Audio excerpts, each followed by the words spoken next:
Today on BRStv we have a quick demo on how to cure live rock. We get asked all the time for the best way.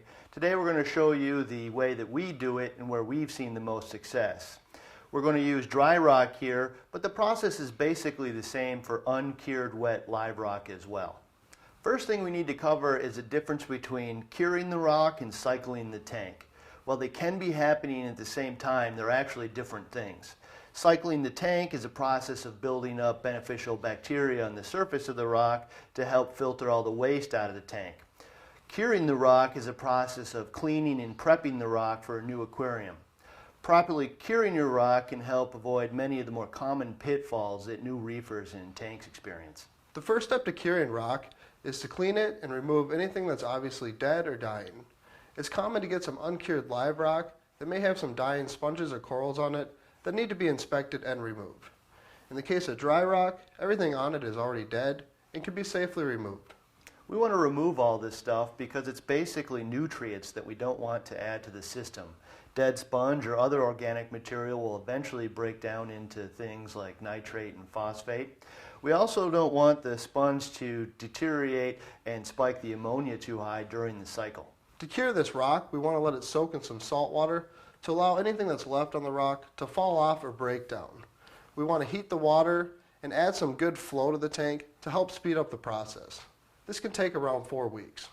The time that it takes to properly cure your rock is really dependent on each batch or type of rock that you're using, but I'd agree that 4 weeks is probably about average.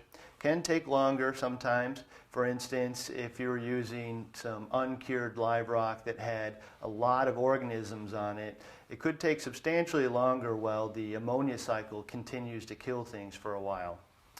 Now, as you can imagine, this process can stink a bit, so running some carbon on the tank will help a lot with that. We can basically use any reef-safe container to cure our rock in.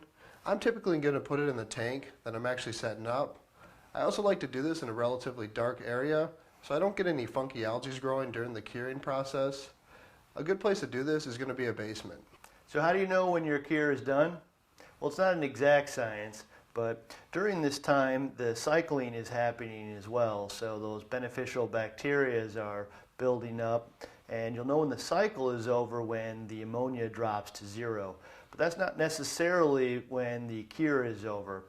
A better idea of when the cure is completed is when the nitrates stop rising, which would indicate a vast majority of the organic material in the tank has broken down completely. At this point, we can go ahead and dump out all the water used in the curing process and move the tank to its permanent home. And then fill the aquarium with freshly mixed salt water. In about a week, test for ammonia again. If you're still at zero, it's a good indicator that you're probably through the first stage of the cycle process, and then you can add your first fish. At this time, I often use a bacteria product like this Biospira, which is going to help boost the beneficial bacteria and help protect my fish against the later stages of the cycle. There are several other methods for curing rock. For instance, some people may choose to only do it for a couple of weeks, while others may choose to do it for several months. Some people even choose to do an acid cure to help remove as many of the nutrients off the surface of the rock as possible.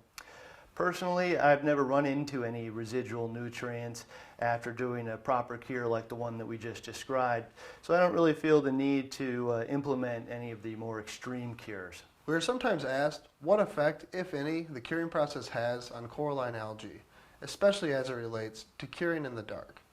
I've never seen any major impact on coralline algae, and even if it does recede some, it always seems to grow back in a matter of months. In fact, this tank was started with dry rock with zero coralline algae on it just over 6 months ago.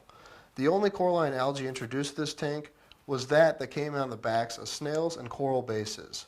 You can see it is already covering 50 to 60% of the surface of the rock, so it isn't really any major concern. Maintain proper calcium and alkalinity, and the coralline algae will thrive. That wraps up today's episode. If you found this demo helpful, give us a thumbs up and subscribe. Thank you for watching BRStv.